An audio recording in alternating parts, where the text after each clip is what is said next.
Rate पढ़ना अभियुक्त साबित होना नहीं होता। धीरज साहू जी के परिवार का अगर आप टर्नओवर देखें तो मैं समझता हूँ पूरे परिवार का व्यापारिक टर्नओवर नहीं भी नहीं तो 10,000 करोड़ सालाना होगा। और ऐसे में कैश इन हैंड बुक्स में कितना रहता है वो तो अप्रेंशियल रिपोर्ट आने के बाद ही साबित हो पाएगा। अगर कोई ब्लैक का पैसा होता तो अभी तक इनकम टैक्स के द्वारा बता दिया गया होता कि ब्लैक का पैसा है। जब तक किसी व्यक्ति के यहाँ अप्रेंशियल रिपोर्ट क्लोजर ना हो तो वो अभियुक्त नहीं होता है। मेरे यहाँ पे भी रेट पड़ा गया था, मेरे यहाँ पे भी अखबार ने छाप दिया कि 1 करोड़ रुपया प्रतिदिन का। इनकम टैक्स ने आपको बताया क्या, कोई सबूत दिया क्या? अप्रेंशियल रिपोर्ट भी आ गया, सब क्लोजर भी हो गया।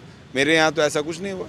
लोगों का आकलन एक रेट के दौरान बदल जाता है और निश्चित तौर पर जब इतने हैवी अमाउंट पकड़ाएगा तो पूरे हिंदुस्तान में इसकी चर्चा होना और इसके ऊपर बातें होना लाजमी है। बाबूलाल जी कह रहे हैं कि सब व्यापारी को पता है कि कितना पैसा घर में रखना चाहिए। अगर आपके घर में भी छापा पड़ा था तो कितना मिला था वो पता हो? देखिए मेरे घर में छापा पड़ा, मुझे पता है कि मेरे घर में छापा पड़ा, मेरे घर में कितना होना चाहिए, मेरे बुक्स में कितना होना चाहिए।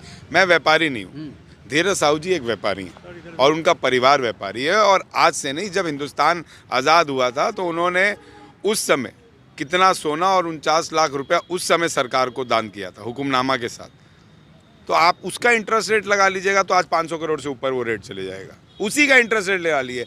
और आप लोग भी रांची में रहते हैं, धीरज साहू का व्यापारिक जो खानदान है उसके बारे में किसी से छुपा हुआ नहीं है। आज जब से उड़ीसा स्टेट का निर्माण हुआ है मैं समझता हूँ कि तब से उन्हीं के कंपनियों के पास उनकी शराब के ठेके हैं। तो ऐसे में आज के डेट में नॉर्मल अगर किसी स्टेट में अगर कोई व्यक्ति शराब का ठेका किसी स्टेट का मिल जाता है तो उसका भी पर मंथ का कलेक्शन या पर डे का कलेक्शन 20-25 करोड़ रुपया होता है। लेकिन बाबूलाल जी तो कह रहे हैं वो पैसा हेमंत जी का हो सकता है या उनके मंत्रियों का हो सकता है। वही मैं आपको बता रहा हूँ ना, बाबूलाल मरांडी जी के कहने पे नहीं होगा ना। इनकम टैक्स को साबित करने दीजिए ना।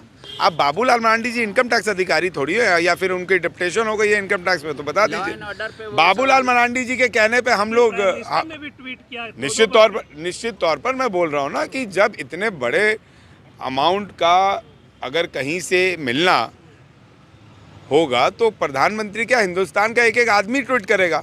लेकिन मिलने का मतलब वो अभियुक्त नहीं हो जाते।